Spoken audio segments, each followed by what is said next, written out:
Hello and a warm welcome to the Flying Reporter New Year's Eve party. I say party, but let's be honest, it's not a particularly celebratory evening, is it? But my intention is, seeing as you probably like me are spending Christmas and New Year's Eve in what is in effect lockdown, tier 4 coronavirus restrictions here in the UK, you might want a bit of entertainment and distraction from all the doom and gloom. And this is going to be a very different New Year's Eve, isn't it? A New Year's Eve where all we want to do is kick 2020 in the butt and never ever see it again. I'm broadcasting to you from my office in my garden here in Kent in England, and in the lounge is the husband. Say hello, husband. Hello. He'll be around during the course of the evening, popping up every so often. So what have I got in store for you tonight? Well, my aviation highlights of 2020. Despite us being in on and off mode all year, I did manage to get some pretty amazing adventures in the can, and we'll be reviewing some of those during the course of the programme. We'll have some guests joining us during the course of the next hour. Among those will be Simon Keeling from Aviation Weather School. He'll have some tips for forecasting the weather. Southend Air Traffic Controller Henry will tell us what it's been like in the tower this year.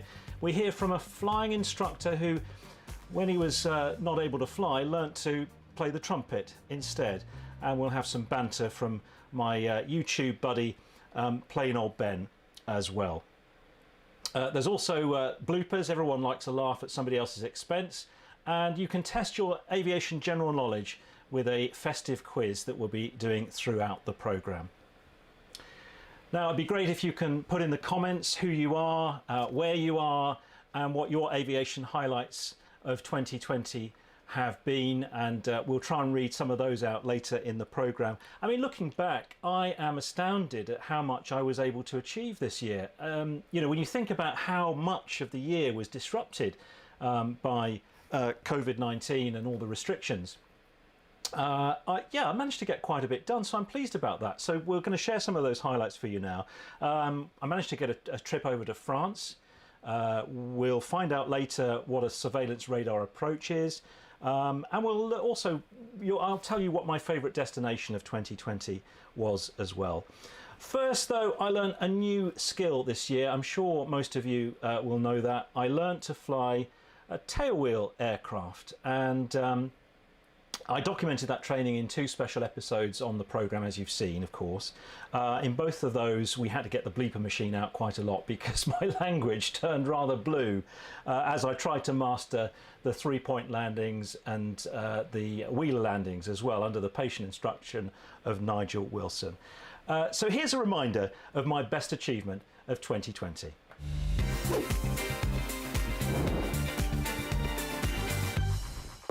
That's fine. Well done. A little bit of left wing down. Nose calm radio. A little bit of right rudder. Oh, that's fine. Lower the nose. Good morning, That's it. Balance it. Balance it to fly, to accelerate. Can't be cold. That's it. Oh, no, good. That felt like an utter shambles, but Nigel seems pleased to see that I went around. That's the sort of thing I want to see. 1004, I do have aircraft in the circuit. You've had it too easy so far. Now it's time to step the training up a gear. Taking off on a hard runway is going to be less forgiving, especially as this one is just 10 metres wide. Will I come to love this, Nigel? You will. This is proper flying. Yeah. Okay, so you're going to have to be a little more deft with your feet here, probably.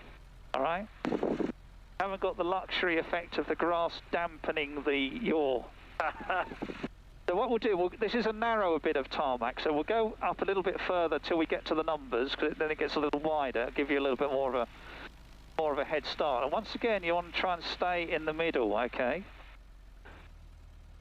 Okay, they get past the runway lights on this side, and then it'll widen a little. So the bottom line is, if we're going to go off the side of the runway, we definitely want to go to the right, because they've got all that grass before the runway lights, and this side we've not got very far before the runway lights. Right? Okay, so when you're ready then, so heels on the floor, make sure they're not on the brakes, add a little bit of power, make sure you keep straight, stick right back, that's good. Rest of the power, off you go. Full power and stick forward so you can see where you're going. Go on, stick forwards, off the brakes. That's it, you got it. Okay, up we go into the air. Hold her up, go on, hold her up.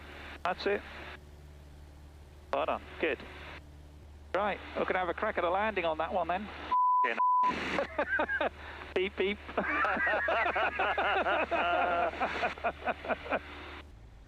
Golf Charlie November 20, final. Golf Charlie November, Roger, surface wind is indicating 150 degrees 10 knots. Golf Charlie November. Very difficult for me to think about crosswinds, you know, got everything else going on. Well, it's straight down the runway according to the windsock at the moment. Not according to her, though. No, not according to her, no. It'll be a little bit from the left up here as we get down. You tell me if you want your head left or right, up to you. That's all right there. Okay, I'll try and keep it still then. 70 miles an hour.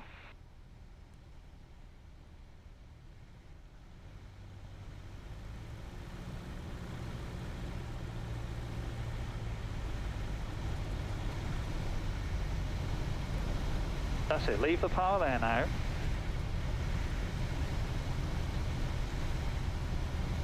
Well done. Round out, take the power off. And 3 points. 3 points. Well done. Perfect. That's it. And just keep straight with the stick back. Hey! There you go, you see? Not as hard as it was it?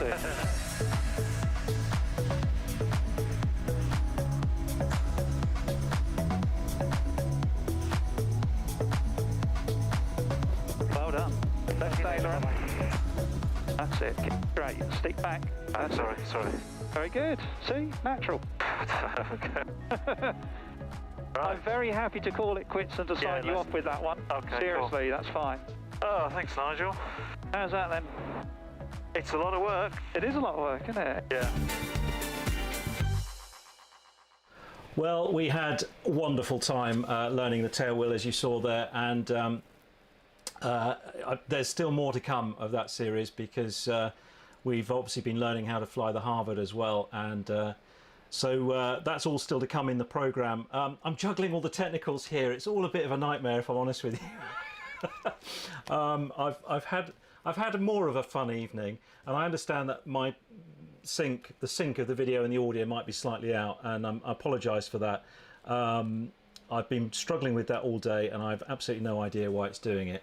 I'm going to try and take a leap of faith here now and try and cut to my first guest of the evening, which is James from Buddy's Aviation. I don't know if this is going to work, but we're going to give it a go and see if we can hear you. Gosh, I really hope this works. Are you there, James? Yes! I am.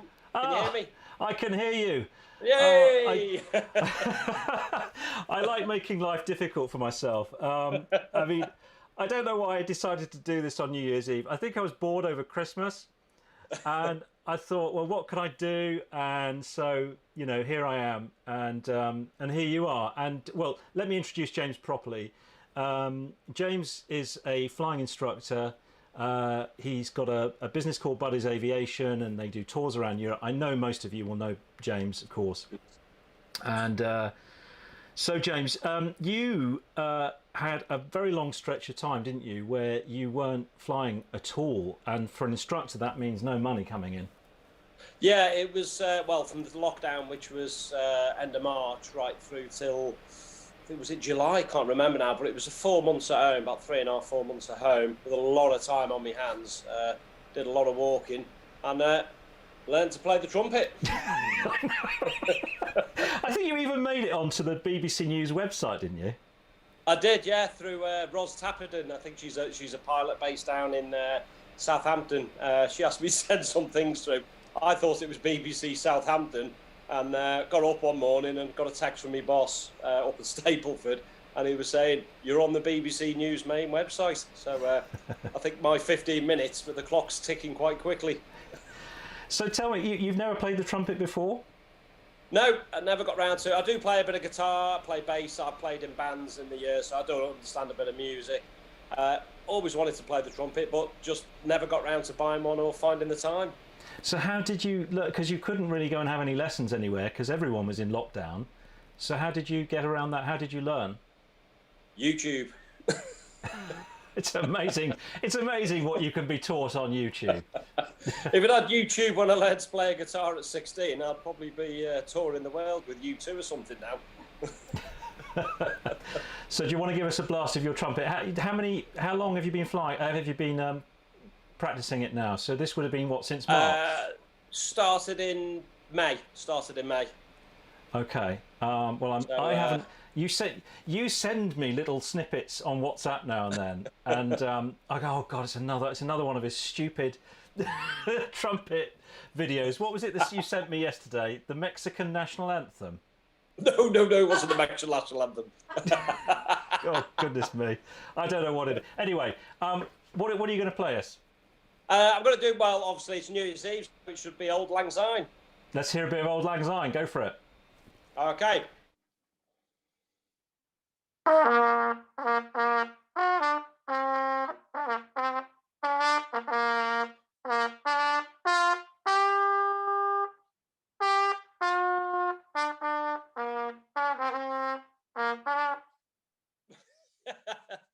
Take two. Pick up where you left off. Okay.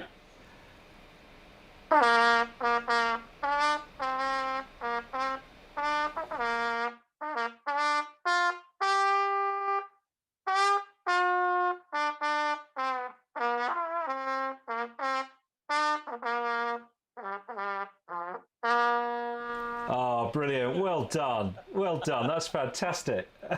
What do your neighbours think? The deaf, thankfully. And your wife?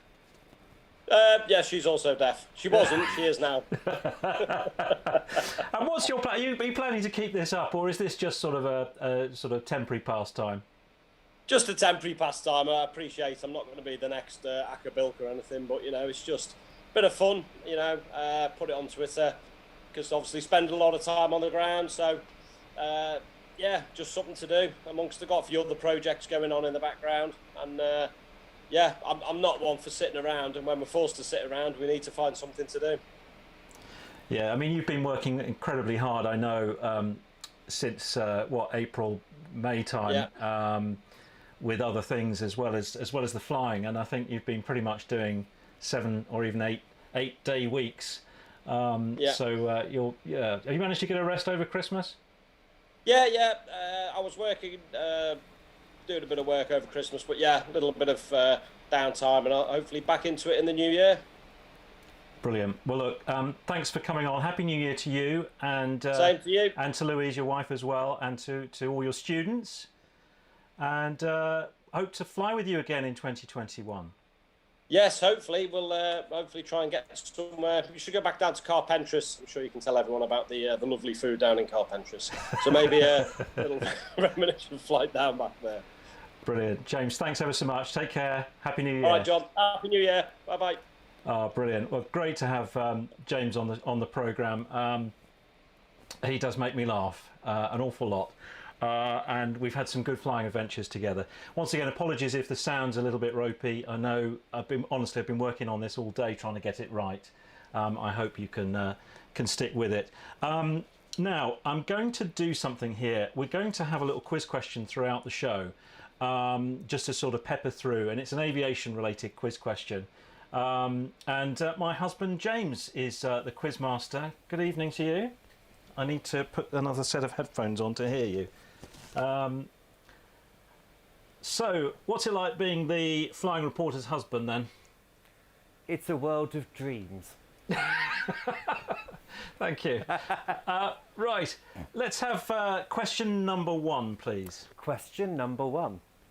In the UK and Europe, to comply with visual flight rules, if you're at an altitude of 3,500 feet in Class G airspace, how close to the cloud can you fly vertically?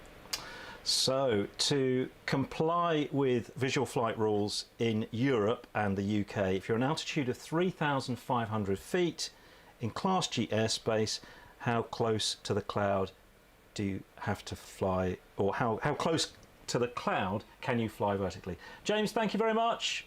You're welcome. Do you have wine there? Good. Pleased to see it, and we'll be back with James for the answer in a moment's time. Now, put your answer in the comments actually, because it will be fun to see how many of you get that right. I'm sure you all will, because you're all very clever people, I'm sure.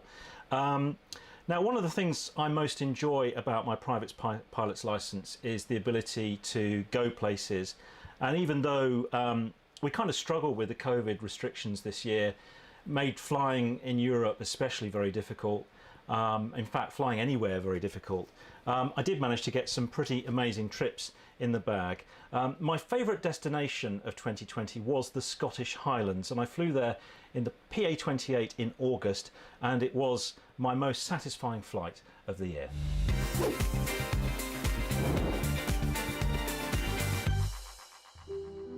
For some of the route we were on top of the cloud, which was hanging just off the east coast. It was smooth and trouble-free, with transits of controlled airspace when needed. Finally, I was settling into the journey.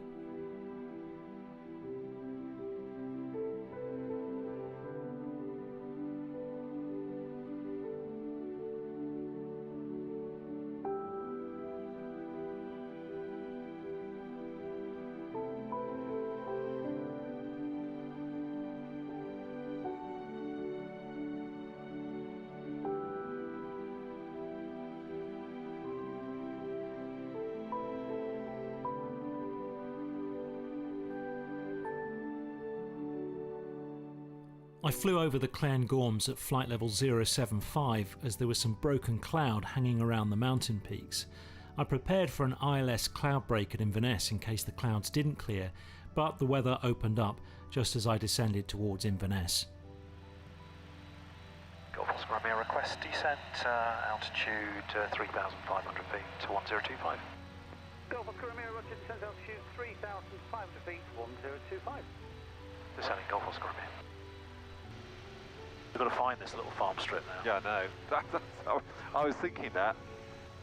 Easy 57 Mike Quebec, squawk 5473.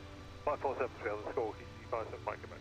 So I think we'll sort of get ourselves in the landing sort of mindset now. Yeah. Fuel pump is on, landing lights on. Mike Quebec, contact Scottish. Radios, well, we're tuned here. Temperatures and pressures are in the green. We're on the tank with the fullest contents. No warning lights or anything. Newhall Mains traffic, Newhall Mains traffic, Golf Bravo Hotel Oscar Romeo, PA28 fixed wing joining overhead. We're approximately 2 miles to the southeast. Newhall Mains traffic. There's the Saab. Oscar Romeo has the Saab. Golf Oscar Romeo, thank you. The runway goes like that. Okay. Go to the go. It's just over there. Oh, I see it. Information before you go to the tower. Is a light aircraft operating It's this grass strip here. Oh, yeah. Of land 2,700 feet. Newhall Mains traffic, Golf Bravo Hotel Oscar Romeo is in the overhead descending dead side, and we'll perform a low approaching go around runway 26. Don't matter that he hasn't replied to you. Hotel Oscar Romeo, that's all the traffic clear of you now. You can squawk 7,000. Squawk 7,000, thanks, Golf Oscar Romeo. And Golf Oscar Romeo, safety call 135.480. Bye-bye. Safety calm, thanks, Golf Oscar Romeo. Newhall Mains traffic, Golf Bravo Hotel Oscar Romeo, final for runway 26, low approach and go around Newhall Mains traffic.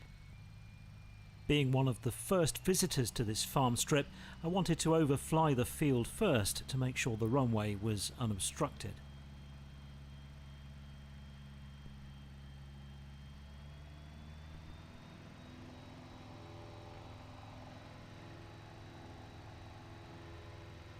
That look all right? Yeah, he's standing there, keeping the road clear. All was well, so I prepared to land. Runway's clear, no obstructions.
what a fantastic trip that was, and as I say, it was my favourite destination of 2020, and I can't wait to go back there. And Ewan was such a fantastic host. In fact, Ewan shot that drone footage that you saw there as well, which was amazing.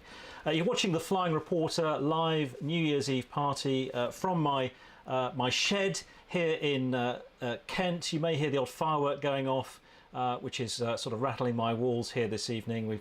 On the estate that we live in, they do love their fireworks on New Year's Eve, much to the aggravation of all the dog and pet owners, of course, and my son as well, who's driving himself up the wall with the banging noises. Apologies if the sound is out of sync. As I say, I've been battling with this all day today, and I haven't found out what's causing that problem. And thanks for all your comments. I can see you all commenting here. It's very difficult juggling, reading comments. I've had a quick look during that video, and many of you have answered, seem to be answering the question that we set in just a moment ago correctly. To those of you who said, have I been on the sherry tonight? No, I haven't. I have not touched a drop. I doubt I can say the same is true for this man here. Alistair, good evening.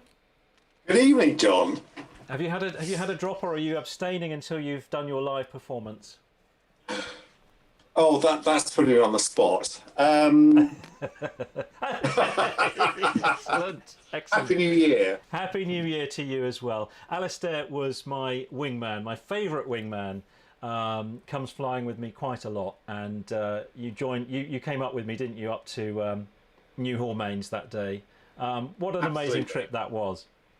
I absolutely loved it. From the moment we took off from a very foggy Red Hill, and then we had to divert to Norwich, but that in itself wasn't without drama, was it?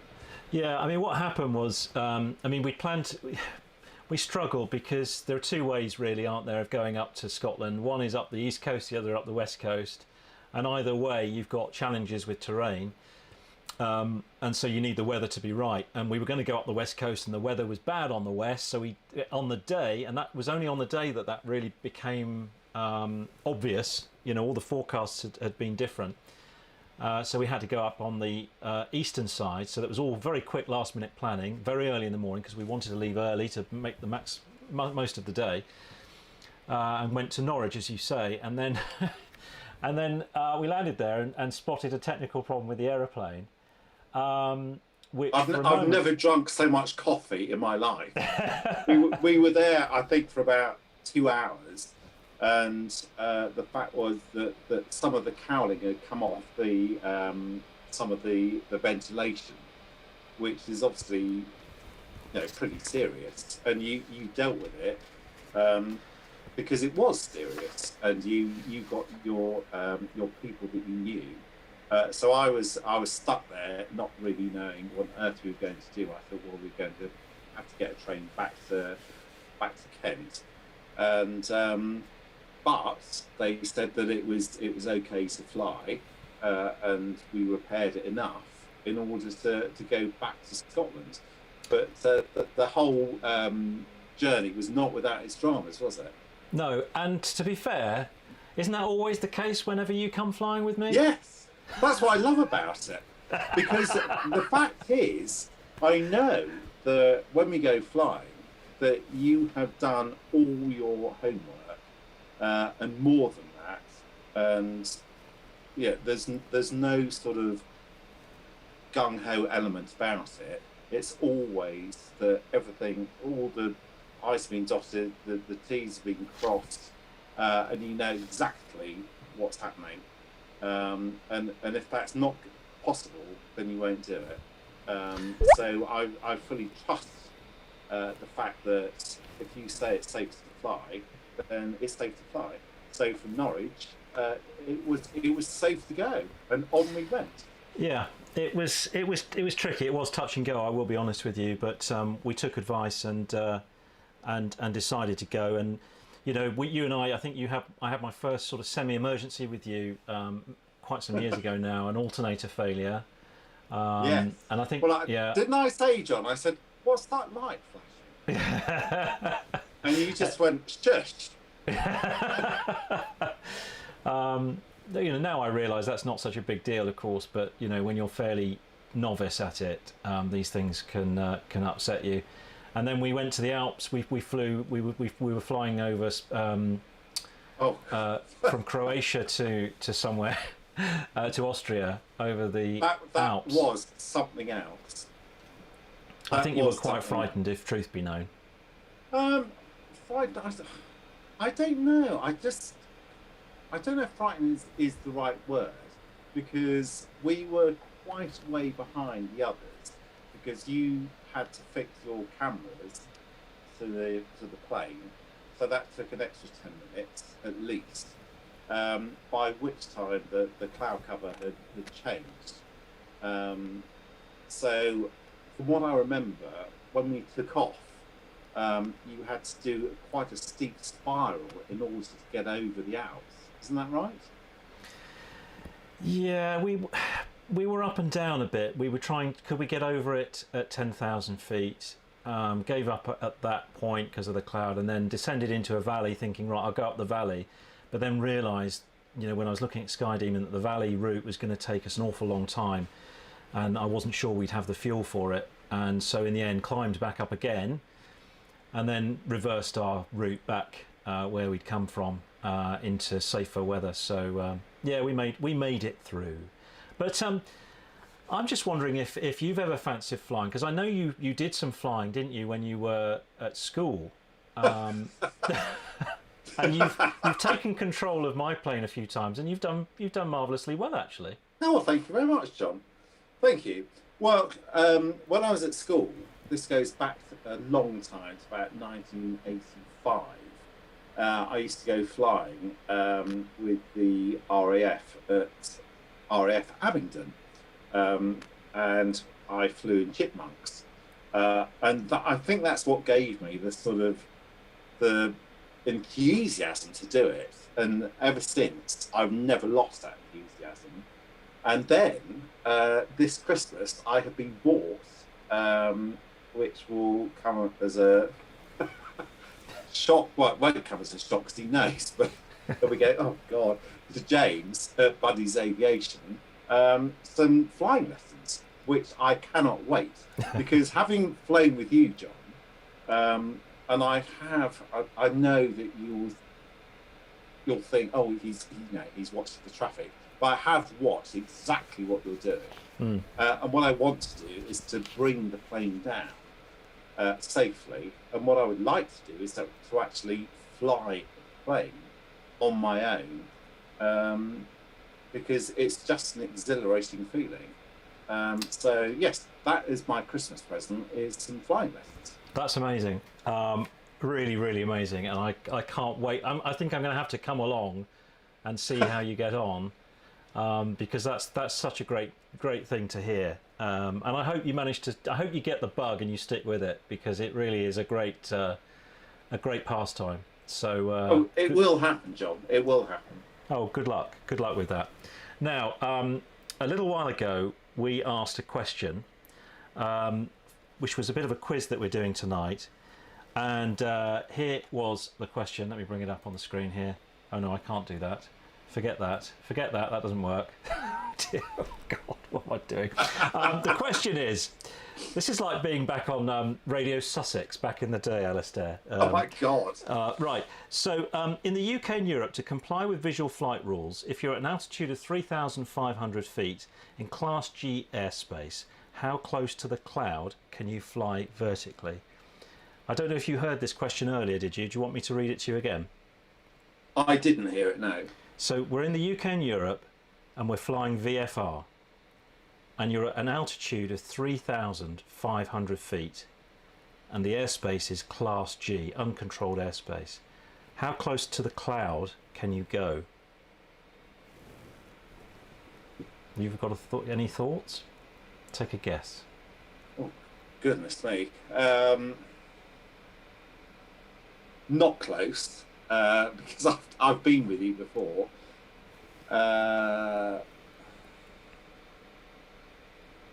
it's not multiple choice, is it? I'm going to answer it for you and put you out of your misery. Well, I'm going for. I'm going for go on. 1,000 feet. Yes, I knew you'd get it. No! I knew you'd get it. Is it? It is 1,000 feet. Yeah. So when you're above 3,000 feet in Class G airspace in the UK and Europe, you have to be 1,000 feet from cloud and 1,500 metres horizontally. So you are spot on, sir. If you're below 3,000 feet, you can be quite close to the cloud, but you have to have the sight in surface, the surface in sight. So well done, you. See, you're going to do fine. You're going to do fine. Let's hope so. Brilliant. Happy New Year to you and to Dickie and to Milo and the 2 cats and the fish. The fish still alive? They are. Good. Yeah, Richard hasn't tipped any more down the sink. No, don't say that. You get me in trouble. Right. Happy New Year. See you again. Happy New Year, John. Bye-bye. Take care. Bye-bye. Alistair there. Great to have Alistair on the show. So thank you to him for joining us today. We're coming up to our next highlight in a moment, and shortly we're going to be talking to, I'm just checking here, hopefully an air traffic controller from Southend Air Traffic Control to find out how his year has been going, and we'll see a bit of him in the highlight video that's coming up in a moment when we do a surveillance radar approach. But it's back to husband James now, because hello James, I need to put my other headphones on again. It's time for our second question of the evening, and well done to all of you that got that right, by the way. I can see most of you did get that correct. Okay, James, question number 2. Question. Flying VFR, do you need a clearance to enter Class E airspace? I'm glad you've got your glasses on, James, because earlier when we were doing this, you couldn't read the letters and you were getting all Class C and B and all sorts. Flying VFR, do you need a clearance to enter Class E airspace? Pop your answers in the comments section, and we will answer that question in a moment. Thank you, James. Speak to you later. Okay. Right, where are we? Right, coming soon. I'm going to be sharing some of my bloopers with you, and we'll check out my favourite trip of 2020. Just before England was thrown into its first national lockdown, myself and James from Buddy's Aviation, who you saw a moment ago there, went on a trip in the Arrow from Blackbush to help out a friend of the channel, Henry, who was undergoing radar training at Southend Airport. He needed a willing pilot to fly some surveillance radar approaches so he could get his rating, really. And I was happy to oblige because I'd never flown a surveillance radar approach before. So it was not only a learning and training experience for him, but it was a training and learning experience for me. This was my best flying experience of 2020.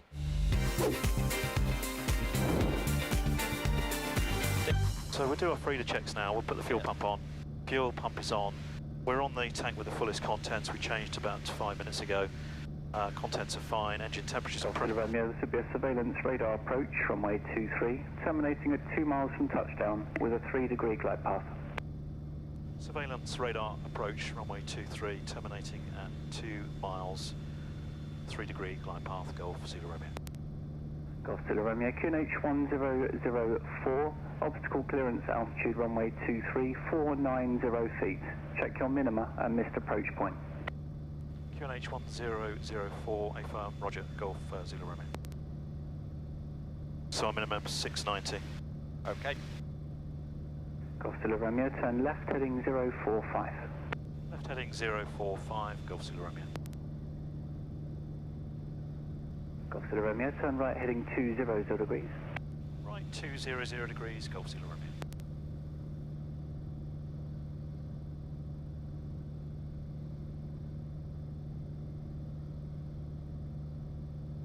All very gentle, isn't it, rate 1? Yeah. 8 miles, so 2 miles till the top of descent. Golf Zulu Romeo, turn right heading 210 degrees. Right 210 degrees, Golf Zulu Romeo.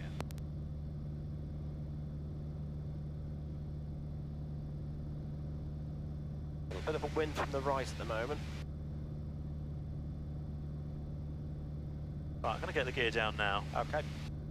We're within gear. Romeo, turn right heading 240 degrees. Turn right heading 240 degrees, Golf Zulu Romeo.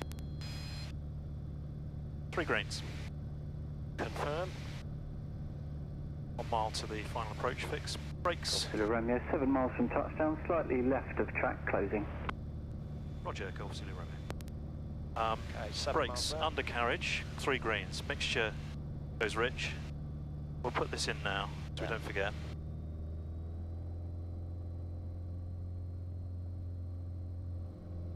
Golf Kilo Romeo, 5 miles from touchdown, the altitude should be 1690 feet.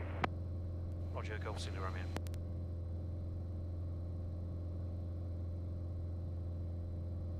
Golf Kilo Romeo on track, turn left, heading 240 degrees, 4 miles from touchdown, altitude should be 1370 feet, check gear. Turn left 240 degrees, gear down, Golf Zulu Romeo.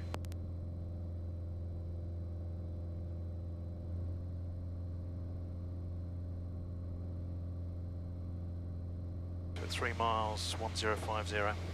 Golf Kilo Romeo, 3 miles from touchdown, altitude should be 1050 feet, check minimum descent altitude. Roger, Golf Zulu Romeo. Golf Kilo Romeo, runway 23, cleared low approach, surface wind 240 degrees, 12 knots. Clear low approach, 23, Golf Zulu Romeo. 2 miles, 730, and then our minimum is 690. Golf Kilo Romeo, slightly left of track closing. Golf Zulu Romeo. Yeah, we'll call it 700 for cash, shall we? Yeah, so 730 at 2, yeah? So 900 feet, 2.4 miles. Golf Kilo Romeo, 2 miles from touchdown, altitude should be 730 feet, on track, approach complete. Golf Zulu Romeo. So we count 45 seconds, and we go down to 700 and hold it.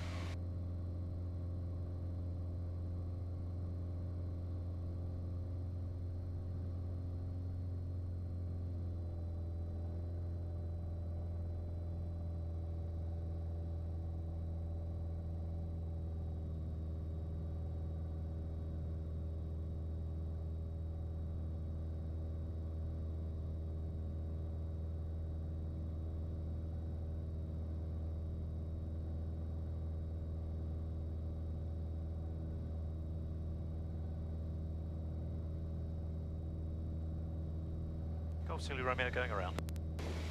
Golf Kilo Romeo, roger.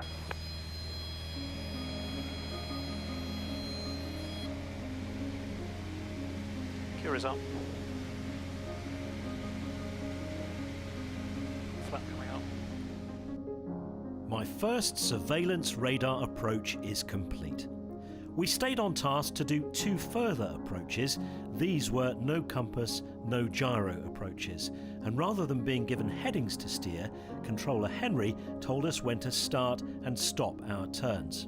Golf Kilo Romeo, turn right now.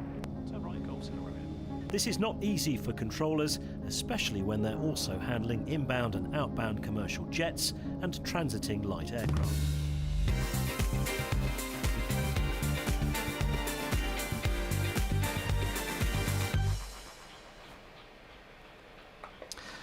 So that was my best flying experience of 2020, and I'm pleased to say that the controller who featured in that video, Henry, is with me now, and hopefully we can hear him. Hi, Henry.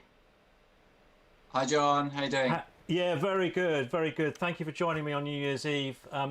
Is it right that you were thinking of going to bed at 9 o'clock? And what a miserable year, and I suppose none of us really want to be celebrating anything this New Year's Eve 2020. Of course, yeah, it was, I think, for myself and Rebecca, a bit of a year to forget, and along with everybody else, we just sort of didn't really fancy partying anyway, to be honest. So, yeah, I was going to have a cup of tea, go to bed for 10 o'clock and forget all about it, but you encouraged me to come out and have a bit of fun and, yeah, make a bit more of an evening of it. So thanks for having me. It's great to have you on the show. And as we saw there, you were featured in that video because you'd called me. This was February. I don't know if you remember. It was February, just before we went into lockdown in March. I think at least it was, I'm pretty sure it was, no, it was just after February. It was like the beginning of March, actually. And you were looking for some people to do your surveillance radar approaches, because what was the rating that you were getting there then at that time? Because you were an ATCO, but you were getting an extra rating, weren't you? Yeah, that's right. So at Southend, I was at that time valid as a aerodrome controller, so just in the tower position. And then I had subsequently been back to the college to complete my radar course. And then when you come back from the college with a new rating, you need to validate that rating at your specific unit. So our controller licenses are valid to a specific airfield, so I couldn't just go and plug in at Gatwick and have a go. It'd be a completely different training experience and obviously rating on my license. So that was me working towards radar at Southend, which I'm pleased to say the good news for this year will be completing my training at Southend. I'm now valid in radar. So yeah, thank you, John, for your help along the way. Some of those SRA. So as part of the training, I had to do a minimum number of SRA approaches with slow aircraft, fast aircraft, windy days, not so windy days. So yeah, you were as busy as I was there, sort of learning the way and picking the right headings, and yeah, we had fun. I'd never done one before, so as I said just before we put the video on, it was a good learning experience for me, and you know, good to be able to do it in VMC as well. But it was you know, it was actually quite a lot of workload involved. I mean, obviously for you it clearly was. I found it quite tough too. What are you doing behind the scenes there then? Because obviously most people will be familiar with being vectoring towards a final approach track, maybe for an ILS or something.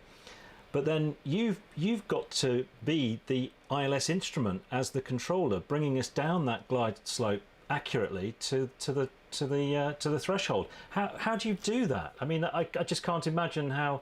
I mean, surely the radar must, you know, it can't be that precise. But you had me right on final approach track, absolutely. Yeah, so it's a higher workload approach for both the controller and the pilot. And I guess what we're doing differently in our sort of workload is in same with a pilot and conducting your scan around your instruments. We're scanning our traffic situation and the display and our strip board. So just a more thorough scan of doing other things. I think on that day when you came in, it got quite busy as each approach went along. And I remember the final approach, I think you were sort of number 2 or number 3 with other aircraft coming in. I think you had a Logan Air chasing you behind you or something. But so we've got other bits going on. But of course, in our scan, we're paying a lot more attention to the guy that's on the surveillance radar approach, because we're doing that little bit more for them. As you say, you did it on a VMC day, but of course that is an approach that could be used in a IMC situation whereby a pilot's perhaps caught out, needs a little bit further assistance. The ILS is out of service, say, we would go back onto the SRA approach as a contingency. So yeah, we're just sort of vectoring the aircraft as normal, as it were, for an ILS. The only thing that changes is once we start to sort of turn you on to the ILS and give you that closing heading, we're now paying much more attention to your track miles, painting the picture to you, letting you know how far you've got to go, what side of which of the final approach track you're closing, and how your heading's doing. And then we're giving you the appropriate range and altitude or height checks as you go down the approach. So for that instance, in that video, that was runway 23 at Southend, which is a 3-degree glide path. So you're doing the hard work in working out a 3-degree descent rate. I'm just giving you the advisory heights as we go. So just keeping an eye on you, updating your heading, updating your tracks, and quite simply sort of reading numbers off of a sheet that we have, or a screen that we have available to help us with that approach. What I wanted to ask you is, do you presumably you're having to factor in the wind and the drift, or I'm guessing that's right, is it? It's not like you're just sort of sucking it and seeing where you end up and then correcting what transpires. Yeah, no, definitely. Every day when we come on to watch, we're as you guys will when you go flying, you do a full MET brief, and we also look at the 214 charts and the 215s. And in radar particularly, having an up-to-date 214 chart to give you an idea of what the upper winds are doing is very important to have an idea, because they can be so different. You know, the winds at 5,000 feet to 2,000 feet, and indeed on the surface. So It's sometimes it's something you need as a bit of a warm up on shift, and you come into radar. Your first bit of vectoring might be a bit of suck it and see. Your first closing heading might not be the best, but that's where you work out what the wind is doing, and you kind of say, all right, that heading really worked, or no, I think I need to give 5 or 10 degrees the other way. Brilliant. What's it been like at Southend this year? I mean, I can only imagine how dreadful it's been. I bet, you know, I was at Gatwick and nothing was moving, and I imagine it must be much the same. It must have been much the same at Southend. Yeah, it's been quite depressing, to be brutally honest. It's really sad to see that the industry in this sort of position. It's not been nice. You know, we're naturally wanting to talk to the pilots and see the airplanes moving on the manoeuvring area and taking off and landing, and we're not seeing any of that. It's turned into a bit of a car park, to be honest with you, at times, as many of the sort of regional and international airports have become. We've had quite a lot of orange liveries on the ground for some months now, and unfortunately a lot of our based airlines and that sort of potential traffic growth at Southend were really reveling in the last 12 to 18 months has kind of stopped for the moment. So yeah, it's going to be a challenge for the future as the whole industry takes a pause, and sort of, you know, where airlines are going to go, where their priorities and focuses are going to be, how regional airports fit into that is going to be challenging. And so yeah, it's been tough, but you know, I'm forever grateful that we're still in a job and we're still doing our role. And okay, the traffic has been a lot less than it should have been and what we were looking forward it to being, but we still had a year of being open, and you know, we've been able to encourage GA a little bit more this year, obviously without COVID getting in the way, and we had a fairly good summer. Of course, we got some good flying done, and radar at Southend has certainly been busy as usual this year, but unfortunately it's those airliners full of passengers that's really taken the hit. And how do you, as controllers, stay current if you're not seeing any traffic? Because you, like pilots, have to do a certain number of shifts, I presume, and control a certain number of movements. Do you to sort of keep your licenses valid? Yeah, we do. So we have to do a minimum number of hours each month and over a given period, and so that the hours need to be kept up to keep our licenses valid. In terms of traffic loading and getting a good workout in that sense, many units across the country will have access to simulators or other ways of sort of reenacting traffic in those sort of roles. Southend doesn't have a simulator, unfortunately, so our sort of traffic loading is really dependent on real traffic, and therefore, you know, a fair weather day when radar is going to be busy, or, you know, perhaps the circuit's going to be busy, that's the days that we can sort of, you know, polish up skills and perhaps sort of dust off the cobwebs and get back up to speed again. Unfortunately, during these quieter times, all we're really relying on is sort of refresher training, talking about it through abnormal situations and sort of discussion scenarios verbally, and just keeping up on the bookwork, really. We've got a lot of theory and theoretical knowledge that we have to keep fresh. So that's all we can do for now, and just hope for a nice Cabo-K Saturday in radar. Yeah, absolutely. Well, look, Happy New Year to you, your family, and to all the controllers at Southend who have welcomed me with open arms when I've come to visit, and have always provided a great service. And I hope traffic levels pick up and we start to see a better 2021, of course. Before you go, we're doing a quiz, and I'd be astounded if you didn't know the answer to the quiz question that we've just set. Wouldn't that be awful? And I can almost feel the tension, Henry, as I broach this with you, because I don't think I gave you forewarning about this. There's fireworks going off outside the house as I speak here. So what was the question we asked? Do you need a clearance in VFR, flying VFR? Do you need a clearance to enter Class E airspace? I'm going to say no. quite firmly. You'd be right to say it quite firmly. You're right. No ATC clearance is needed, VFR, in the UK and Europe. That's a relief. I mean, it's a bit of a naughty one for you because you don't have any Class E around your area, and I think there's a tiny bit now at Farnborough and a bit in the north, but I'm sure we're going to see more of it. I'm only used to Class D and G, I'm afraid, and a bit of A. You don't even need a radio either. I read. You don't need to speak to anybody, but you are encouraged to speak to somebody if you're in Class E airspace. But the caveat to that is that some of the new Class E in the UK comes with a radio mandatory zone and a transponder mandatory zone as well. So you would need to operate the radio. Well done, Henry. Congratulations. You got the prize right. The question right. There are no prizes. Oh. Have a happy new year, and do look after yourself, won't you? And give my best to everyone at Southend. Thank you, John. All the best, and keep up the content. It's been brilliant. Excellent. Thanks so much, Henry.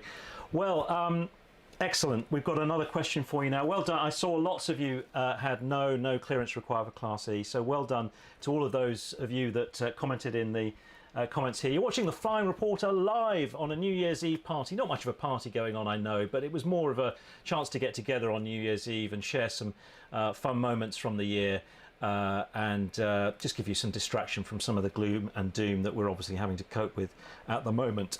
So we answered our question 2 there. It's time for question 3. We go over to the lounge and the husband is there. Have you been sitting there all the way through this programme? Yes. Just waiting for me to cross to you? Well, there's nothing worse than crossing to an empty seat. You don't see Jane Hill's seat empty. Someone's got to be there with a piece of paper and specs on. So, has Bertie gone to bed yet, or is he still up? Oh, he's upstairs playing on his Switch thingy.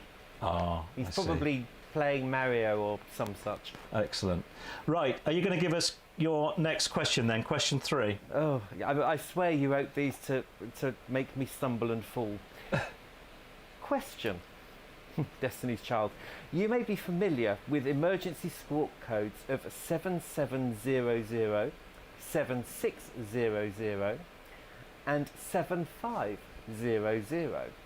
But if someone selects the transponder code 0030, what does that mean? Ooh, what does 0030 mean if you select that on your transponder code? Thank you, James. You're more than welcome. Are you still on the same glass of wine, or have you topped up? I am. I've done remarkably well. The thing is, I'm scared to go in the kitchen because I think that there's a firework's going to come through. Yeah, the neighbours are enjoying New Year's Eve as, well, not the direct neighbours, but near neighbours. The vicinity has had fireworks going off since 2 o'clock. Yeah, it's typical for our area. Thank you, James. You're more than welcome. So the question is, what does 0030 mean on the squawk? And I'm just going to take a quick look and see if people know. Yes, it looks like some of you know what that means. Well done. So we will answer that in a moment here on the programme, and we'll have more questions to come. Thank you for all your comments.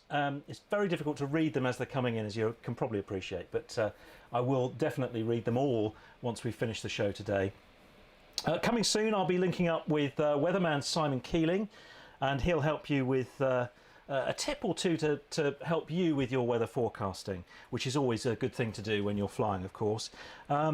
It's time for another highlight from 2020 now, and it's hard to believe, actually, with us being on and off all through the year, that we've got any flying done, but I actually got a short tour of France in this year. In between, it was about 2 weeks where France was open to UK pilots, and I managed to get a short tour in. I travelled to Calais, Rennes, La Rochelle, Dinard, Le Touquet, and in this video I touched down at the picturesque coastal resort of Quiberon, and this was my best trip of 2020.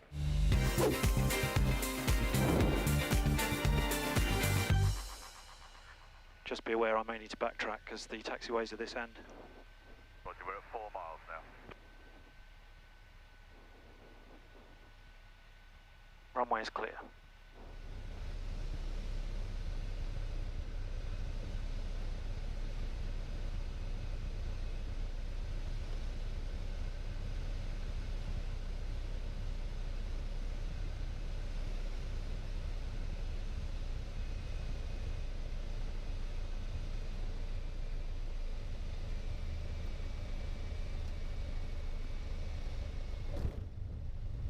I was carrying a bit too much speed, hence the float, but Sean's landing in the TB10 was on the numbers, as was Richard's in his Cirrus.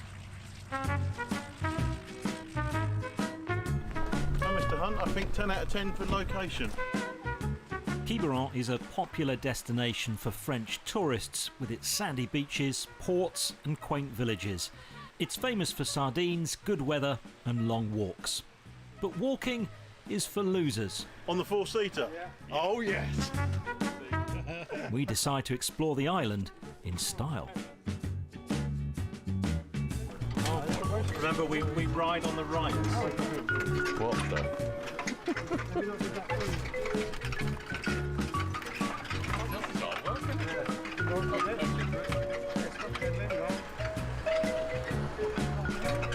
Is this burning off last night's beer?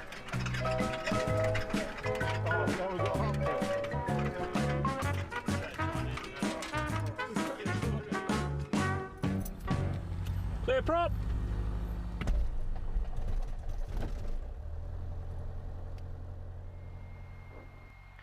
Alpha Bravo Hotel Oscar Romeo. On décolle, piste 1-1. After a thoroughly entertaining few hours at Quiberon, we set off on an 85-mile flight northeastwards to Dinard. T's and P's are in the green. Flaps are set. Mixture's rich.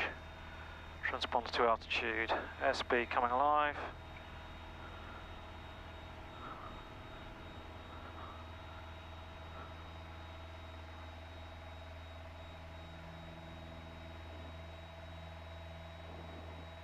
Golf Bravo Hotel Delta Echo entering active runway 11.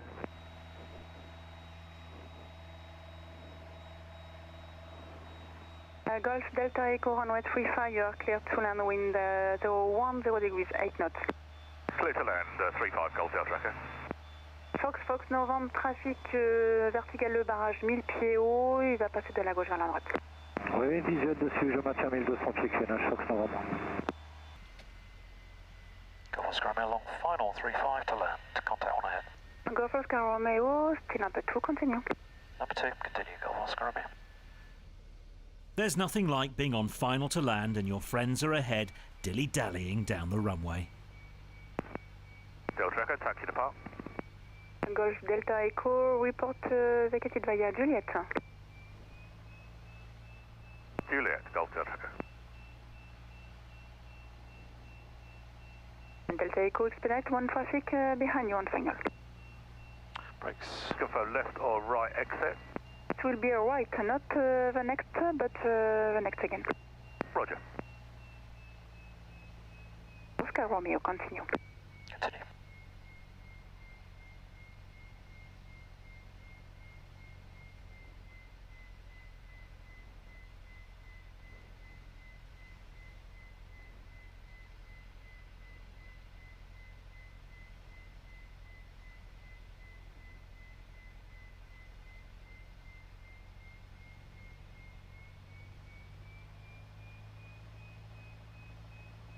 Golf Oscar Romeo, runway 35, you are clear to land, wind 020 degrees 8 knots.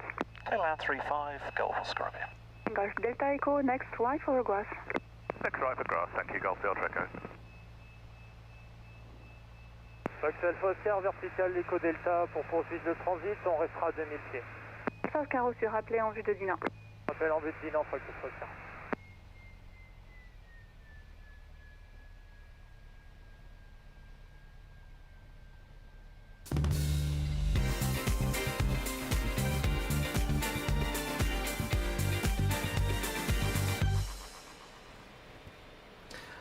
And what do you know, the dilly-dallyer is with me now. Good evening to you, John.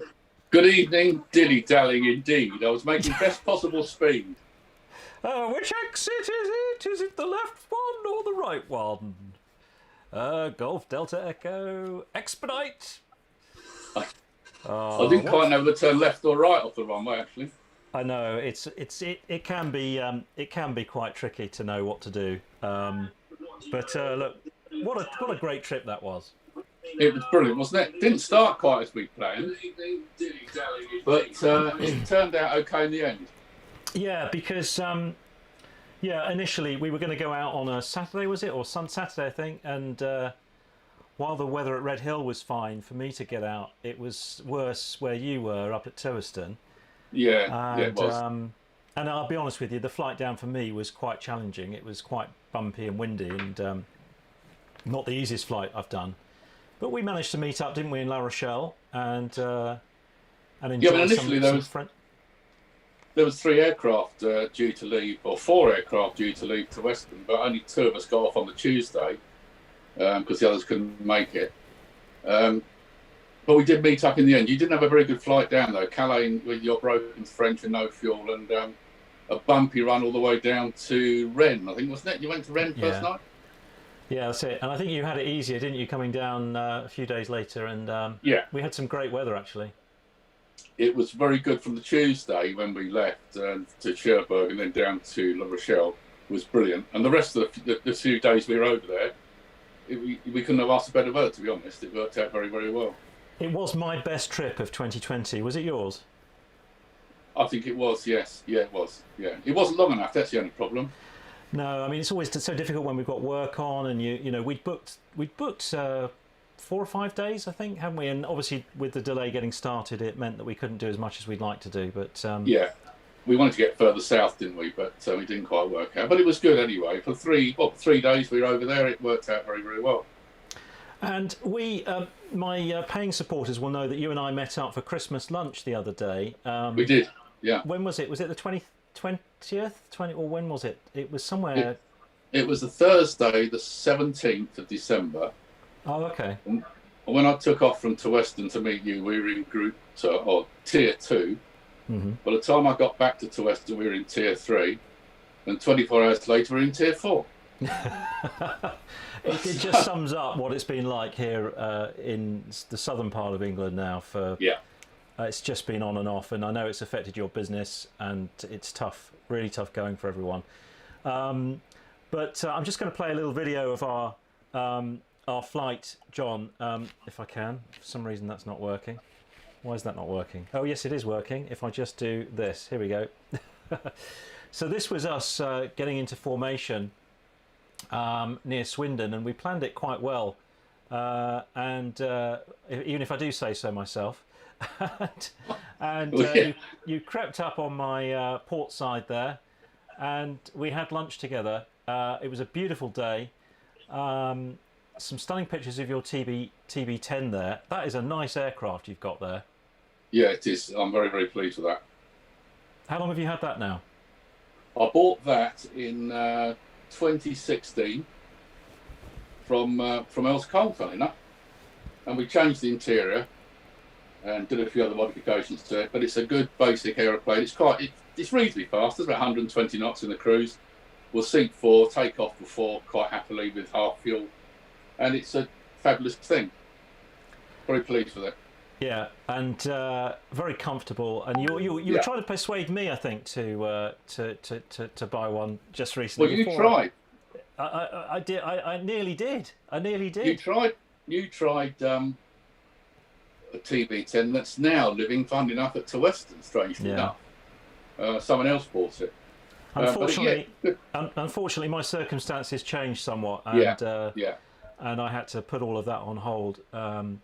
I will be sharing more details about that in the new year, because there are some substantial changes that have had to take place. So where are you hoping to fly in 2021, assuming we can do that again? I want to go back to France again. I like to do Scotland, but also I wouldn't mind going to the dams in Germany. Oh yeah, that'd be quite an interesting trip. Yeah, if you've flown to the Netherlands, you've done the Netherlands, yeah, and it's very friendly there. Just not very interesting scenery, really. No, but I suppose once you get into Germany, it might be better. I've never been to Germany, never flown to Germany. I've been on the bike, but not on the plane. So that might be an interesting trip. But certainly back to France, it's just a pleasure to fly there. Yeah. Yeah, well, we'll see, shall we? What we end up doing. I mean, who knows? Yeah. Who knows what's going to happen in 2021? But thanks for being. I mean, you have been. Our viewers won't know, but you've been a wonderful support to me and my channel over the last year. We usually speak at least once a week, don't we? And we do. Yeah, we do. And you've always got some sage advice for me. So thank you for joining me on the trips this year. And Happy New Year to you. Well, the pleasure was mine, and a very Happy New Year to you. And whatever you're planning next year, I'm sure it'll work out very, very well. I want you to answer my question, though, John. We've been setting quiz questions throughout the show, as you will be aware. Yeah. And the last question was, we've heard of the squawk code 7700 and all the other emergency codes, but what if someone selects 0030 on their transponder? Do you know what that means? Well, obviously, you warned me about this earlier on, that you're going to ask me a question. I know you didn't, did you? No. 0030. I'm very, very familiar with this. It means you're lost. It does mean you're lost. You are joking. Of course, you've probably never used it. It's one of those codes. Oh, you have? No, I haven't. No, it's one of those codes that I didn't even know existed. It's not one that you learn, is it? And you kind of pick it up through hearsay and stuff. So, John, Happy New Year to you. Look after yourself, and I'll see you in 2021. Thank you. Happy New Year, everybody. Let's hope it's better than this one. Good luck. Cheers. Lovely. So John, as I say, has been a wonderful support to me throughout the year, and I've got lots of wonderful friends who back everything I do and are always there to help me out. And we'll be speaking to another one of those good friends in a moment, Ben from Plain Old Ben, as long as he's, because I'm late, you see, I'm running late already, and I don't know whether he's going to stay up for me. Bye, John. Right, it's time for another question from the husband who's got his glass in hand. Let me put my headphones on. I thought you said you were ever ready. I'm always ready. Yeah, okay. I was more prepared than you were. Right.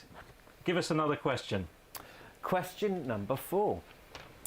This is a question about marshalling signals. Ah.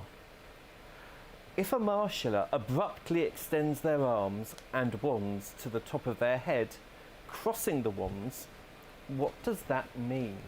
If a marshaller abruptly extends their arms and wands to the top of their head, crossing the wands, what does that mean? Thank you, James. We will come and find out the answer in a moment. I look forward to it. Right. Put your answer in the comments and we'll see how you do. You're doing wonderfully so far, I've noticed, so well done to you. Let me just turn that off. There we go. Let's we're going to have some bloopers in a minute. I know we all need a bit of a cheer, so bloopers coming up soon.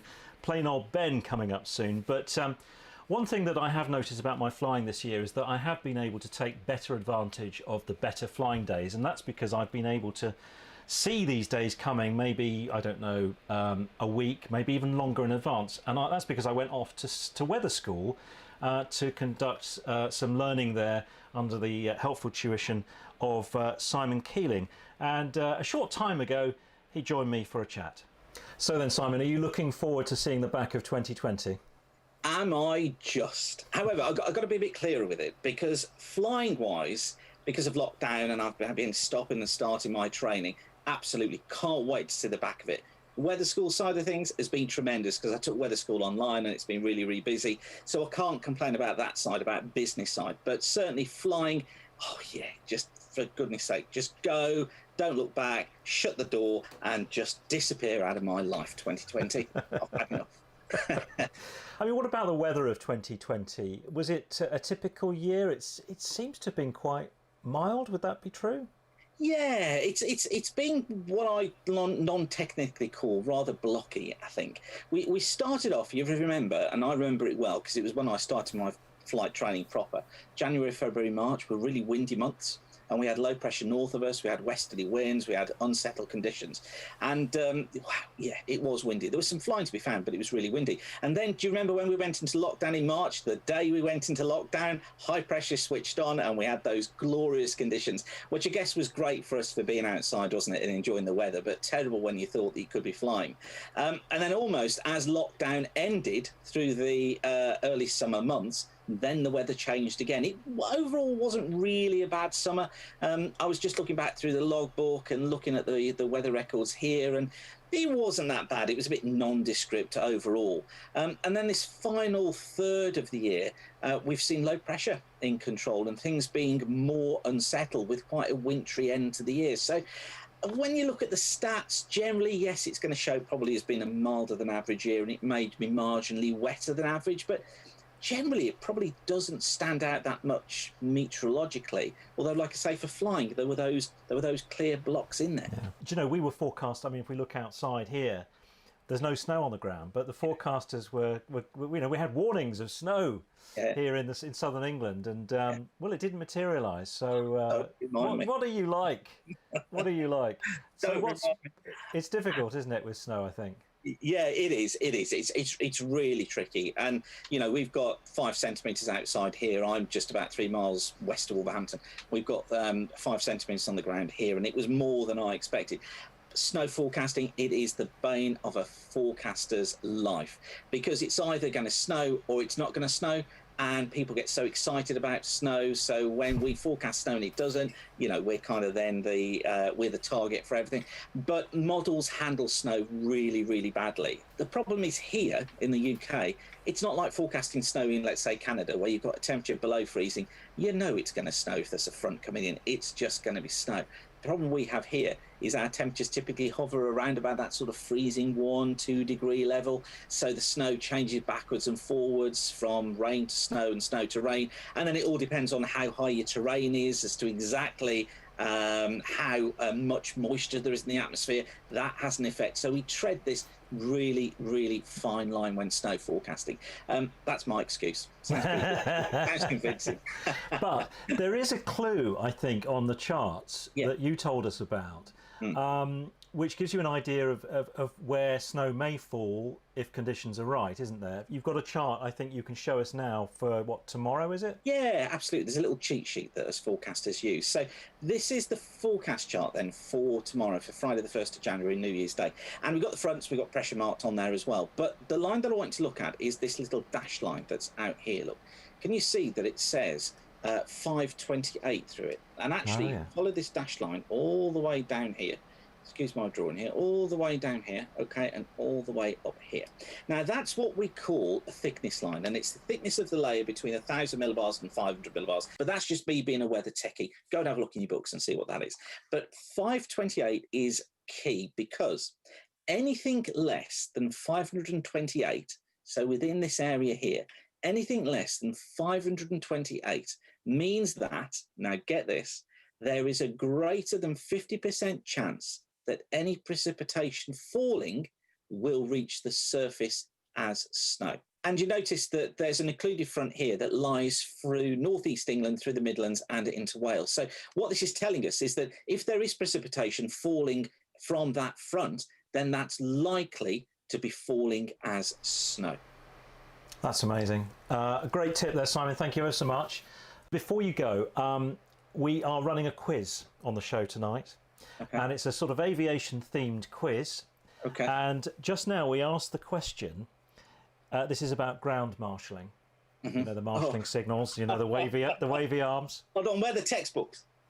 not on the weather, it's on ground marshalling. And you're doing your PPL, going through it at the moment. And have you passed air law yet or not? Yeah, I've passed more. All right, okay. Well, look, you know the answer to this then. No, don't do this to me, right? Okay. Honestly, I didn't know the answer to this. Okay. All right, so here we go. If a marshaller abruptly extends their arms and wands to the top of their head, crossing the wands, what does that mean? So they're kind of doing this, Simon. Okay. What does that mean? Does that mean that's got to mean stop immediately, hasn't it? Is that... You got it. Emergency stop. Yes. Emergency stop. Go on. I've earned that now. Well done, Simon. Have a happy New Year. Happy New Year. Cheers all. See you. Well done to Simon there, who did very well at getting the answer to that question right. We'll quickly ask our next question now. And now, very shortly, we've got plain old Ben waiting in the wings. He's rather cross with me because I've been running a bit late on the show. Well done to all of you who got the answer to that question right. How are you going to do on the next question is the Real question, and James is back. And where are we on now? Question 5? We're on question 5. Let's hear question 5. Question 5. If you're in the air and a control tower shines a flashing green light at you, what does it mean?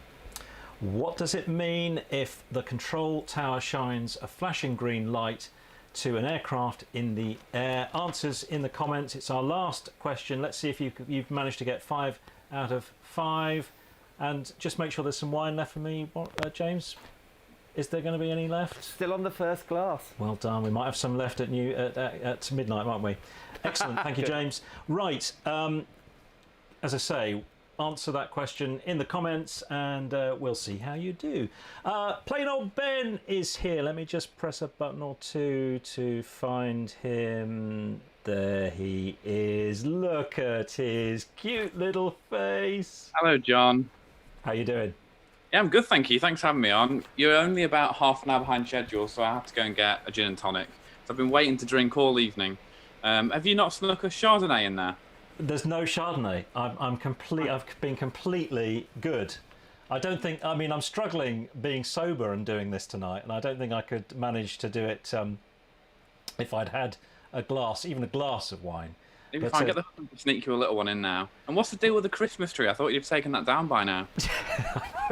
Well, it's not 11th night yet, is it? Or is it 12th night you've got to do it? But no, it was annoying us in the house, so I brought it into the shed, and I just thought it would be nice decoration. Do you like my baubles? I'm not commenting on the state of your baubles, John. So, how are things with you? Yeah, good, thank you. Back in the northeast now.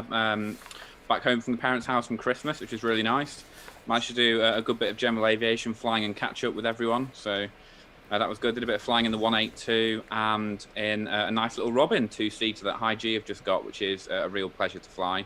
Then I'm back at work next week. I've got, I think, some technical ground school, and then I've got 5 more training flights, and I've got my line check. So it's all going to happen very quickly next week.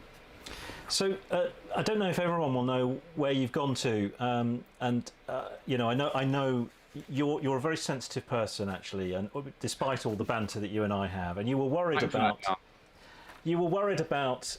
talking about your new job because you know lots of people haven't got work, and it's pretty grim, obviously, but. You know, you've worked really hard for what you do, and so congratulations on what you've managed to succeed in. So what? Just run us through very briefly, because I know quite a lot of what you do you can't talk about. But can you tell us a little bit about what it is you're doing? Yeah, it's a company called Cobham, which is just going through a rebranding process to be Draken Europe, and we provide defence operational training for the Royal Air Force and the Royal Navy. So we basically act as Red Air enemy fighter jets, along with doing other sort of training sorties. So it's fair to say that compared to my previous life as an airline pilot, this has been quite the learning curve. It sounds, I mean, you ring me up and share some of your days with me, and it's just extraordinary.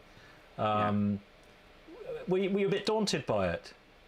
Yeah, I think I was. I think at first I knew what I was kind of signing myself up for, and I was extremely fortunate to get the job. You know, I wouldn't say I'm sensitive about things at the moment, but I just know it's a huge grey area because most of my friends at the moment that I was with Flybe at still haven't got new jobs. And the industry as a whole, other friends at different airlines are still out of jobs, and no one really knows when things are going to get back to normal, albeit hopefully into next year things will start to improve sooner than we hope. Yeah, the training's going really well, but it is a steep learning curve. I'm going to learn lots of new flying, which we didn't do in the airline. So things such as we operate basically VFR and IFR. We do formation flying, low-level flying as well.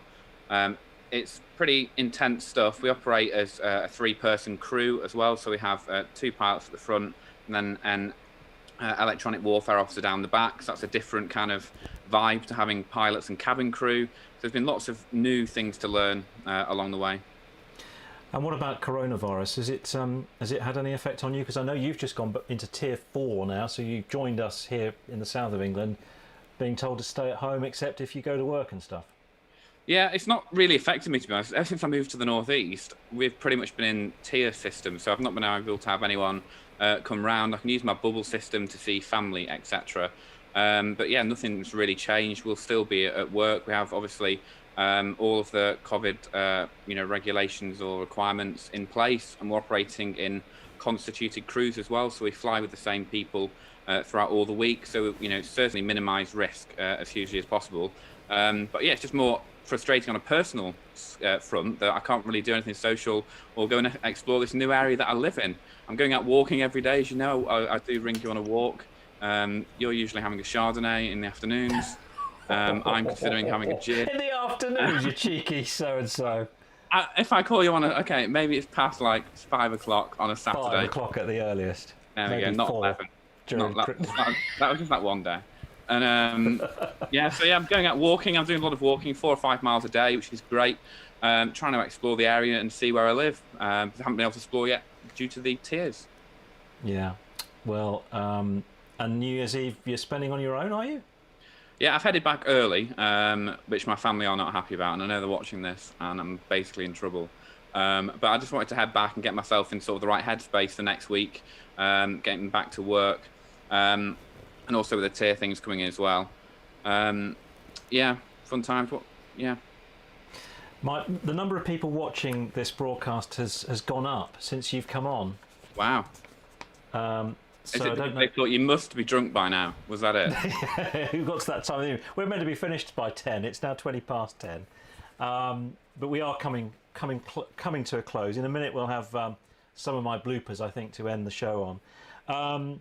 Do you remember playing? Because for those of you, I'm sure everyone knows who Ben is. Ben runs a YouTube channel called Plain Old Ben, and as Ben said, he went and worked for the airlines, and then of course that all went very downhill, unfortunately. But yeah, you started. Do you know when you started your YouTube channel? Yeah, you asked me this question the other day, and I had to think about it. And I think it 2014 or 2013, something like that. I think at the end of 2013, I was doing some test footage, trying to work out what to do. But yeah, I think 2014, something like that. Your first video, I had a look. Your first video on your channel is from the 6th of February 2014. Oh wow! And here it is, a little snippet of it. We're seeing some very fast cutting video of Blackpool Airport and Sierra Tango, and then you're in a prohibited area, and then is that you in Foxtrot Sierra? Oh no, here you are. You're getting into an aircraft, and I love this bit. You look at the camera and you look surprised to find the camera there. That must be your instructor who doesn't seem to. Yeah, Chris Musto. He's a great guy, really good guy. Jet 2, really good. Still instructs as well. And here you are taking off in the 172. So this was your first video on your channel. It was a bit of a, well, it looks like sort of a bit of a trailer really for what was to come. Yeah, I'd messed around with cameras, and I think I had a couple of videos that were unlisted, just trying to work out, as you were back in the early days, where to position the camera and what to film and why we were doing it, etc. And I do like those old videos. I think that they are good. They're very raw, they're very uncut, and it literally was just me learning to fly. And at that stage, I didn't have my PPL, so it was pre-PPL, and I was doing solo landaways, and I just had a break from flying for 2 years. So it was, a real whirlwind of getting back into it. But I love the fact that I'd filmed it. It really helped with being able to debrief everything and watch the flight back and learn from it. And I think it works. I finished my PPL after 45 hours. And then, like you, started to film different adventures around the country with friends. So when you filmed that video, did you know what you were trying to get, what you were aiming for with Plain Old Ben? Not really. I was aware of brands. I was working at BMW at that time. We were just launching the BMW i brand, so I knew about the importance of brands, etc. And I thought I'd rather have a bit of brand on the channel as opposed to it just being some random videos with a random name.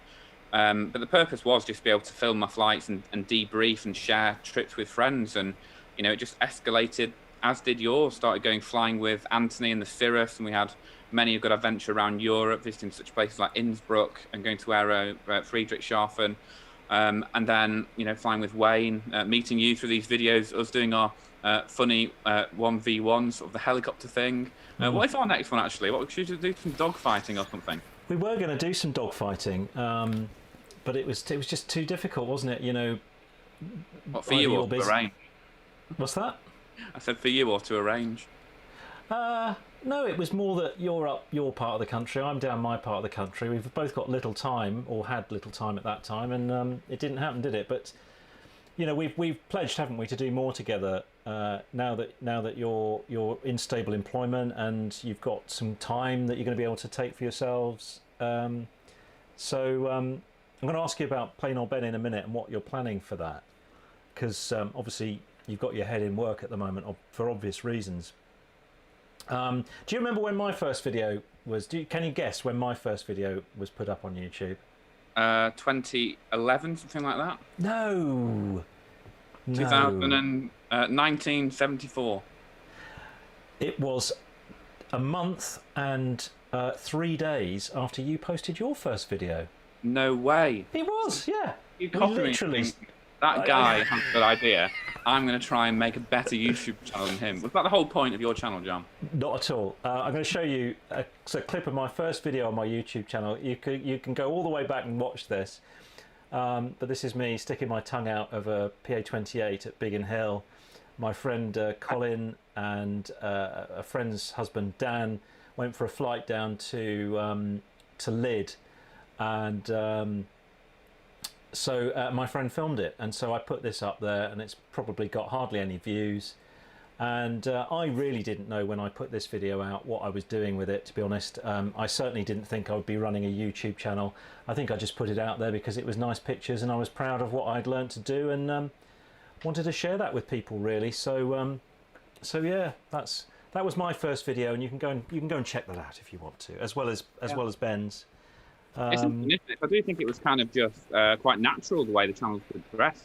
We didn't really have an agenda in the old days, did we? We just filmed stuff and people watched it. Yeah, no agenda really, and it was. I mean, it wasn't terribly watchable, especially when I think at one point I put on a 1 3/4 hour flight from Biggin Hill to Cardiff. Oh wow! I'll have to watch that. I expected people to watch it. I think I might have taken it down now, but because it was really awful. But yeah, there we go. So what is going to happen with Plain Old Ben then? Because I know you're still very keen on the GA flying, and as I've seen your Instagram, you've flown pretty much every day for the last week from what I've seen. So you're going to be filming some more flights? Yeah, I absolutely love general aviation flying. I think there's something extremely special about it. And, you know, I'm coming from a guy that's done a lot of general aviation flying, but also, you know, flying the jet 6 or 7 times a week at work. I still, you know, want to go fly general aviation. It's just such a special thing, and I absolutely loved it over Christmas. Next year, I've got lots of plans for the YouTube channel, albeit things have kept cropping up throughout this year. And you know, next year I'm going to do some different videos in hopefully some different jets as well. So a Honda jet, a Cirrus SF50. Anthony, Wayne, and I want to film some more Cirrus adventures. Maybe go and recreate some videos like going back to Innsbruck or these sorts of places. And do those sort of things, maybe some more collaboration videos. I'd love to go and see Rory on air and learn about his helicopter world and see what he's doing. He can show us what to do. And then just film some more flights from A to B. I think that's kind of our core element to the channel, isn't it? These A to B flights that people can, you know, hopefully watch and learn from our many mistakes and foibles. Yeah, absolutely. Well, look, Happy New Year to you and your team and your family, of course. We're doing a quiz, Ben, as you might have noticed, and I don't know if you heard the question. The question that we set just now was, if you are in the air and a control tower shines a flashing green light at you, what does it mean? I'm just wondering if you... Yeah. Now, can I say, before you answer, just to make you feel a bit more comfortable, I would have had to have referred to the sheet that I've got on my kneeboard, which I think is really important to do, because if you're a private pilot, don't expect to be able to remember everything left, right and centre. It's just impossible, you know. It fades after a while, and you have to learn so much stuff that you never ever then use again. So what I do is I've got a kneeboard which has the light signals on it, which I think, you know, it's an emergency situation. Why wouldn't you have possibly an emergency situation? So I'm wondering if you can think, if you're in the air and the control tower shines a flashing green light at you, do you know what it means? Can you remember? Thanks for me on the spot, mate. Is that to do with going around, or essentially, you know, come back round for another go? Yeah, close. It's very close. A flashing green light means to an aircraft in the air means return for landing, and clearance to land will be given in due course. Okay, that's not bad. Come on, You were close there. Yeah, very close. So it basically means join the circuit and wait for clearance to land. So yeah, well done, and well done to all of you who have answered all of those questions. I've got it straight away. Nice. Thank you, Ben. Look after yourself, and hope to see you in 2021. Thanks, John. Happy New Year. I'll speak to you soon. Bye-bye. Plain old Ben there, a good old buddy of the channel, of course, and another one of my wonderful supporters. Right, I'm going to say goodbye to James, because he's just putting his glasses away. Thank you for being our quizmaster, James. And if you could pour me a large one, I will be in momentarily. I'll do myself first, but yes, of course I will. Before we go, let's have a bit of a laugh at my expense. I think this is always good fun.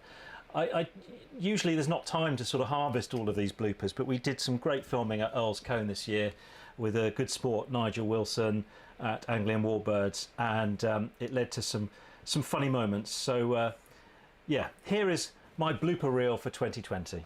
Turn side. Well done. A little bit of left wing down. A little bit of right rudder. That's fine. Okay, go. Oh, Nigel, that was amazing. Absolutely amazing. Thank you so much. Start again. Oh dear. Is that 250 quid? I think I would have had to have fallen for that to have made it to Jeremy Beadle. Think back, keep straight. There you go. Is that you? No, that's you. It's all your own work. This is. Hello, today I'm at Earl's Cone Airfield in Essex, and I'm going to start my training. What is it? I'm going to start my training. The question now remains, what next? What now that I've got the tailwheel conversion done? Well, the plan, no. But you've done really well. Well done. Oh, thanks. Thanks, Nigel. And I have to say, I kind of that up, really. Go. Taxiing then, run me through. Actually, sorry, it just was, I hadn't quite hit the button. I know I said go, but go. Now? Yeah, go. Okay, go question. Nigel, you've cleared me to fly the club. Nigel, you've cleared me to fly the Cub, but looking at... Nigel, you've cleared me to fly the Cub, and I didn't think I'd be able to do that. Yeah. Off now. Find the attitude. Far right off. Wait for it. Right, we're climbing. Wait for it. That's it. Oh, blimey. Okay. Is that all right? That's fine. And once we're in that climb, what we then do is we need to bring the flaps up as well. Can I start that again? Because talk about the... I can't remember where I was at. Right, we'll do it again. Yeah. We'll do it again. This will all be fairly heavily edited anyway. Yeah, this sure. Nigel Wilson from Anglian Warbirds, being a wonderful sport, and we'll have more adventures with Nigel in 2021. We filmed a whole set of series of flying the Harvard, and I'm looking forward to getting that done, and I'll be sharing those adventures with you in a few months' time. Look, thank you for staying with us tonight. I know lots of you have stayed with us throughout the show. We've gone on much longer than I intended to do, and I know perhaps it hasn't been wonderful watching if the lips are out of sync with the sound, and I'm going to go back and work on that. Honestly, I'm really quite disappointed that happened, but there you go. What can I do? So yeah, that's just about all we have time for today's show. Thank you for watching. If you've enjoyed our little party, and if you enjoy my videos, then please subscribe. I know I bang on about this subscription thing. I mean subscribe on YouTube. Hit the subscribe button, because what happens is people that want to help the channel, support the channel, invest in the channel, or perhaps appear on the channel will look at how many people have subscribed before deciding what to do. So if you could do that, that would be a great help. I want to wish you all a very happy 2021, and I really do mean that. I mean, it's been a dreadful year for so many, and quite honestly, you've been wonderful sticking with us here on the channel and supporting me throughout the year. I am really, truly grateful. Hope is on the horizon. The vaccines are starting to roll out, and let's look forward to a better 2021. Good night and a happy new year.